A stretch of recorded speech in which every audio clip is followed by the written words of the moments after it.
하나님의 말씀 예레미야 28장 1절에서 17절.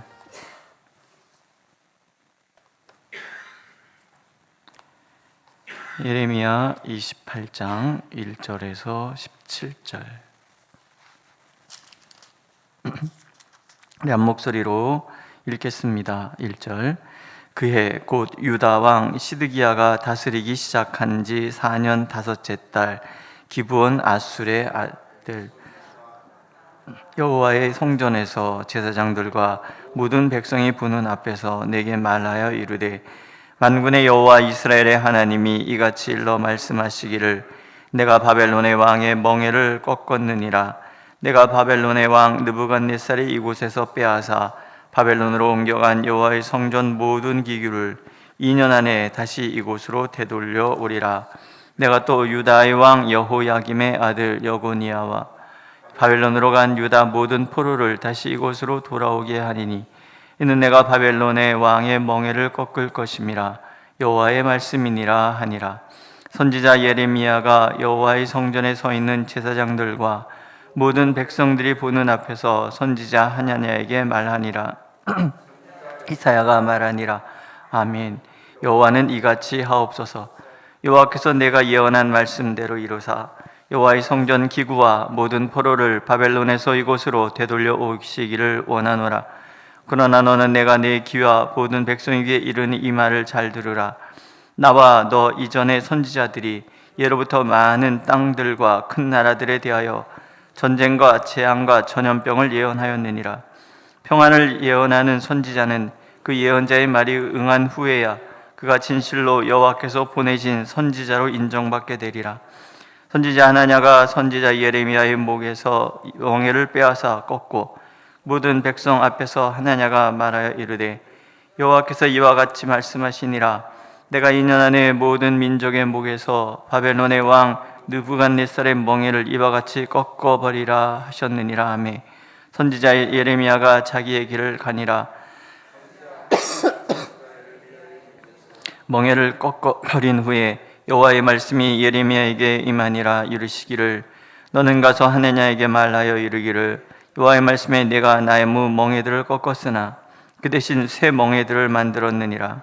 만군의 여호와 이스라엘 하나님께서 이와 같이 말씀하시니라. 내가 새 멍에로 이 모든 나라의 목에 메워 바벨론의 왕 느부갓네살을 섬기게 하였으니 그들이 그를 섬기리라. 내가 들짐승도 그에게 주었느니라 하라. 선지자 예레미야가 선지자 하냐냐에게 이르되, 하나냐여 들으라. 여호와께서 너를 보내지 아니하셨거늘 내가 이 백성에게 거짓을 믿게 하는도다. 그러므로 여호와께서 이와 같이 말씀하시되, 내가 너를 지면에서 제하리니 내가 여호와께 패역한 말을 하였음이라. 내가 금년에 죽으리라 하셨느니라 하더니 선지자 하냐냐가 그의 7째 달에 죽었더라. 아멘. 어제 읽은 말씀대로 시드기야 왕의 그 즉위식에 주변 나라들의 사신들이 찾아옵니다.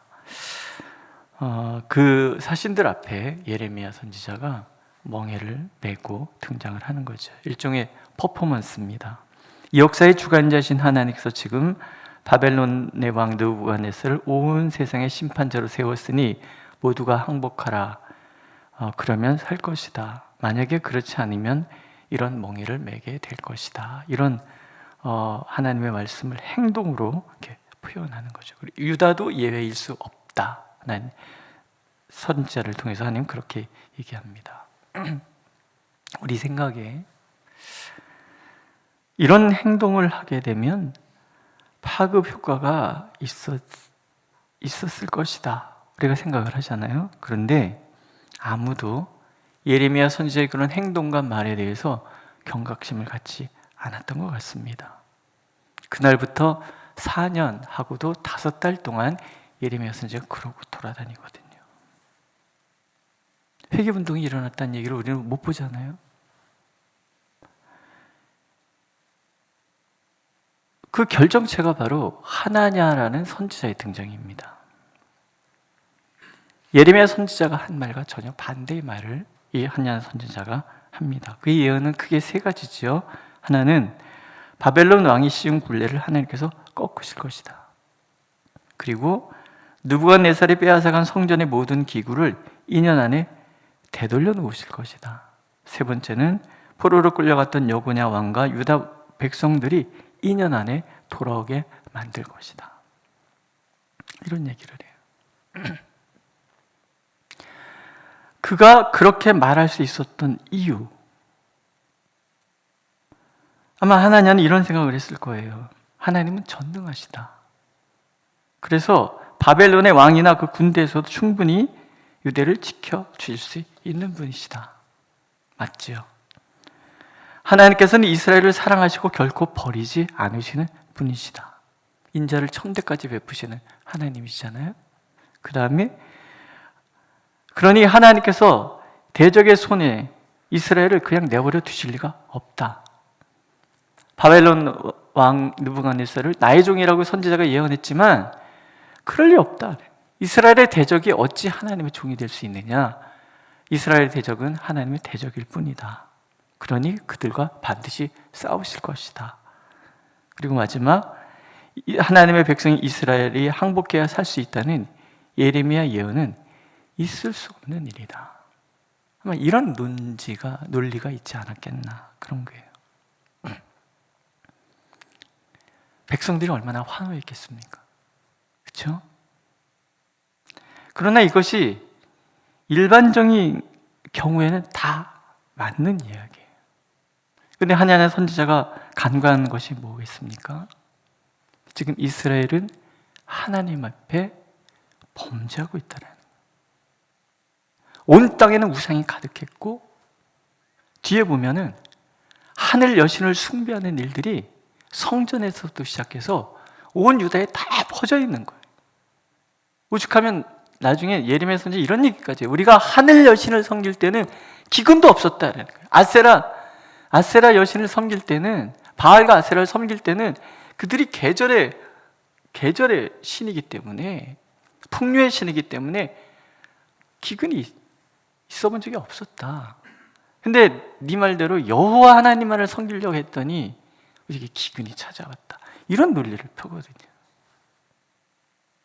온 세상에, 온 유대 땅에 하나님을 거역하는 소리만 가득한 거예요. 하나님께서 예레미야 선지자로 20년이 넘도록, 23년이 넘도록 그렇게 하나님의 말씀을 전하면서 회개할 기회를 주었지만 그들은 돌아서지 않는 거예요.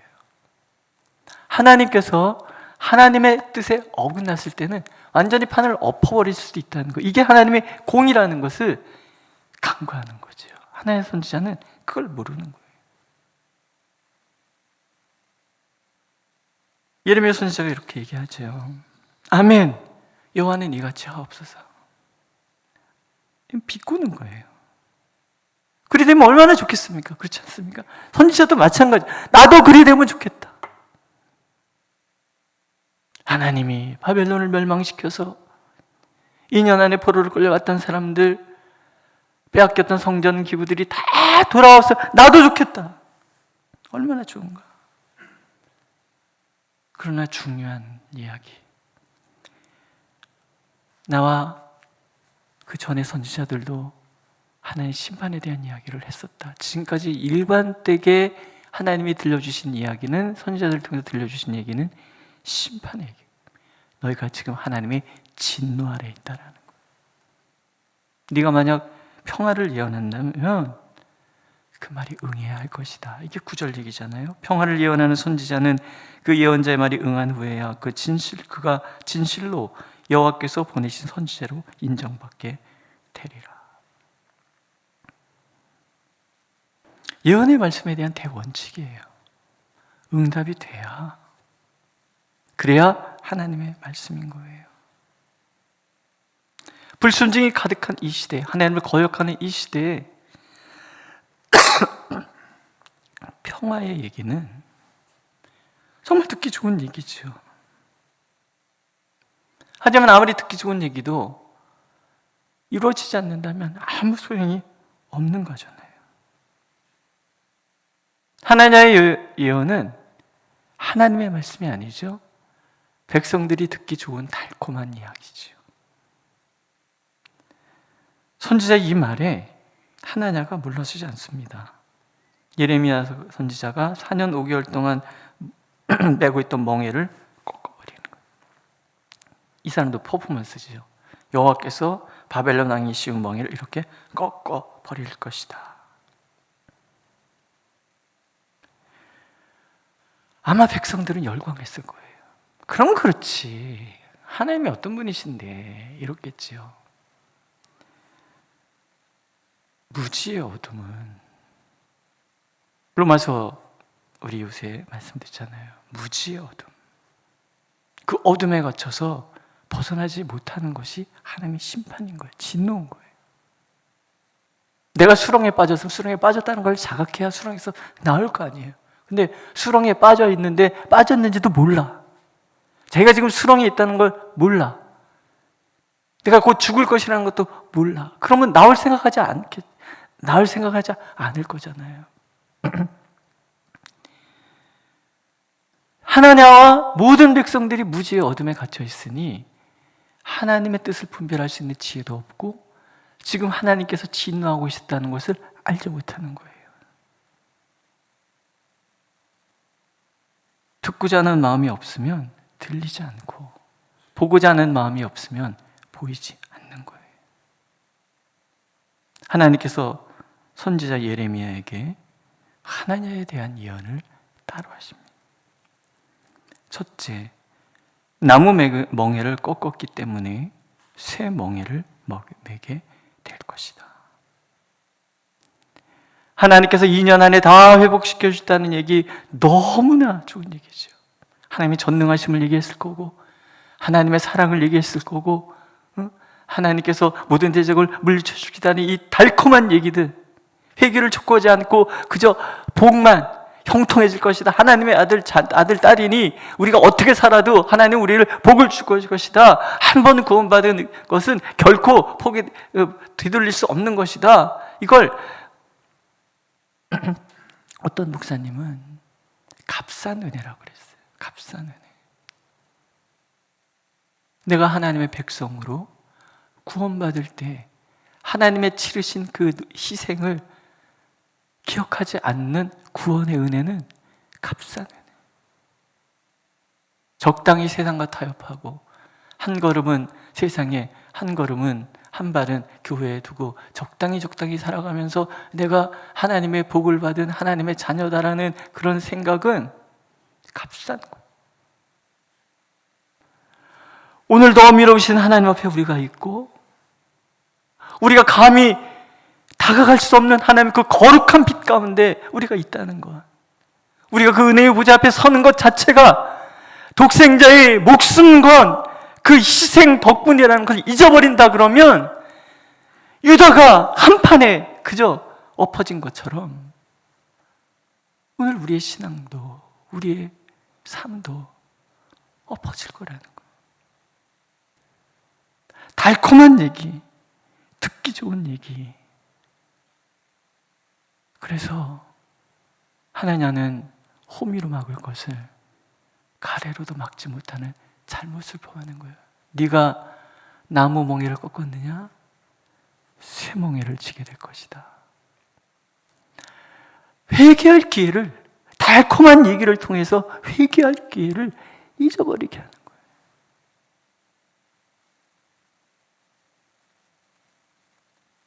하나님의 사람은 듣기 좋은 말을 하는 것이 아니라 옳은 말을 해야 되고, 하나님의 백성은 듣기 좋은 소리에 귀를 기울이는 것이 아니라 옳은 말에 귀를 기울여야 되는 거예요.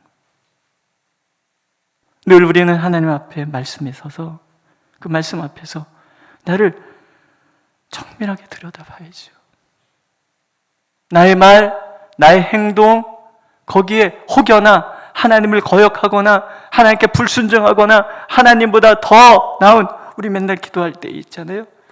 성공의 사다리를 찾아다니는, 그렇게 허부적대고 살아가는 세상 여신, 하늘 여신이나 숭배하는 것 같은 그런 신앙의 행태를 내가 보이고 있는 것은 아닌가. 나는 오늘도 하나님의 말씀 앞에 서서 그 말씀, 어미로우심 앞에 나를 들여다보고 그렇게 살아가고 있는 것은 아닌가. 그런 나를 하나님 앞에서 늘 들여다봐야죠.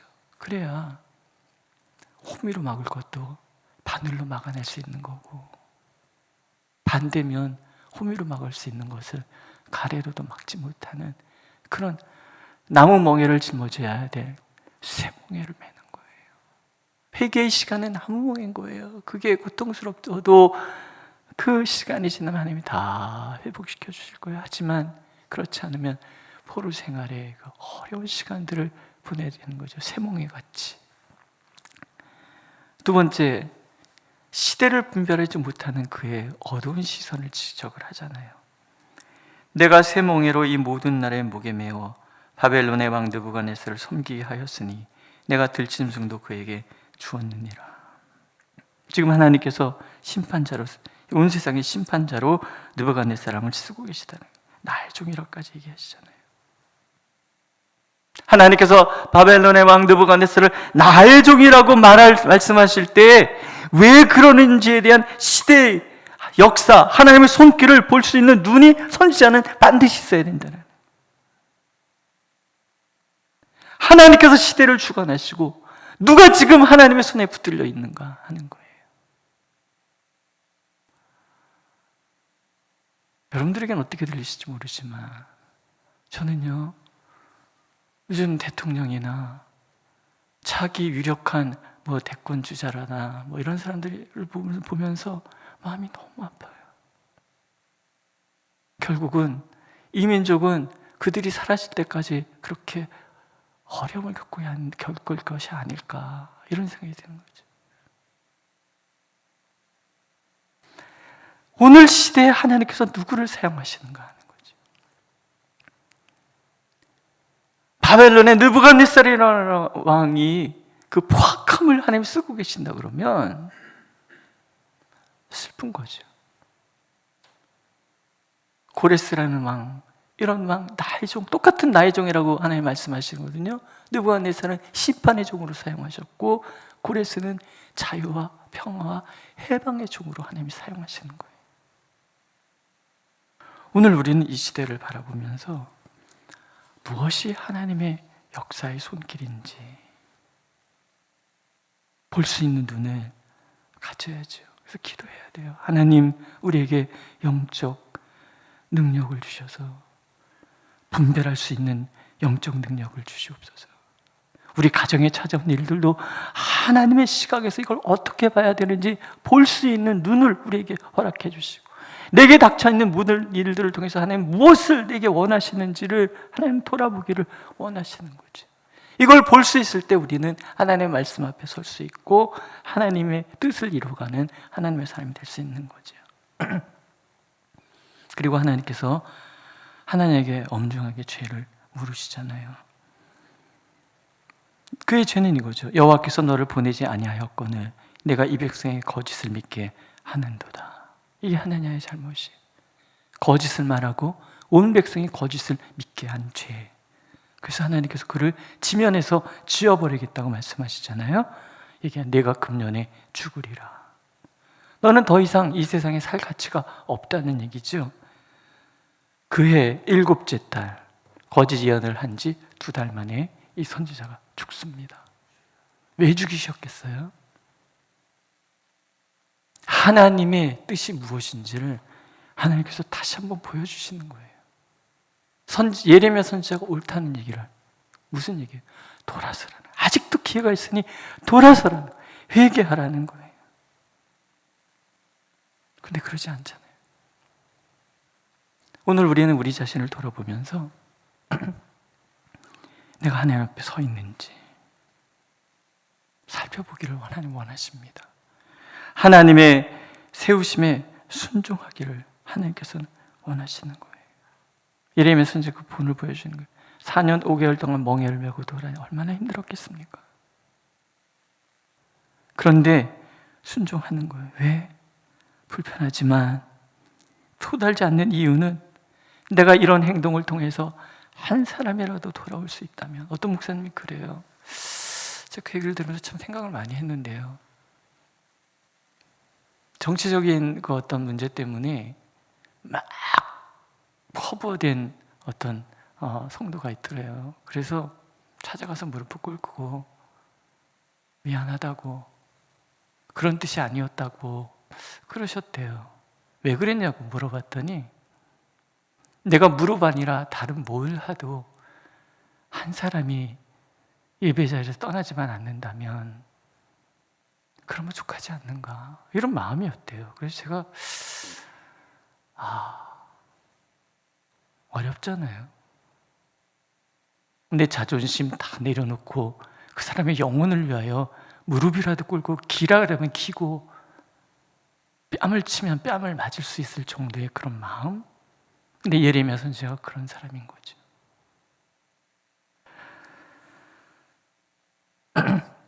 하나님의 말씀을 신실하게 전하는 종이 될 수밖에 없었던 이유가 예레미야 이 마음이었겠구나, 그런 생각을 합니다. 여러분, 오늘도 하나님이 우리에게 원하시는 것은 오직 하나님의 마음을 헤아리고 그 마음의 앞에 우리가 서는 거지요. 한 사람, 그 사람을 위해서 우리가 살아가는 그 마음. 오늘도 하나님 그 마음을 찾으시고 그 마음이 진정 하나님을 기쁘시게 하는 마음인 것을 우리가 알기를 원하십니다. 기도하겠습니다. 주님, 우리가 주님을 거역할 때 얼마나 마음이 아프셨습니까? 예레미야 선지자의 멍에가 사실은 하나님이 짊어지신 멍에인 줄 우리가 압니다. 하오니 오만과 교만에서 벗어나 겸손히 하나님 앞에 엎드리게 하소서.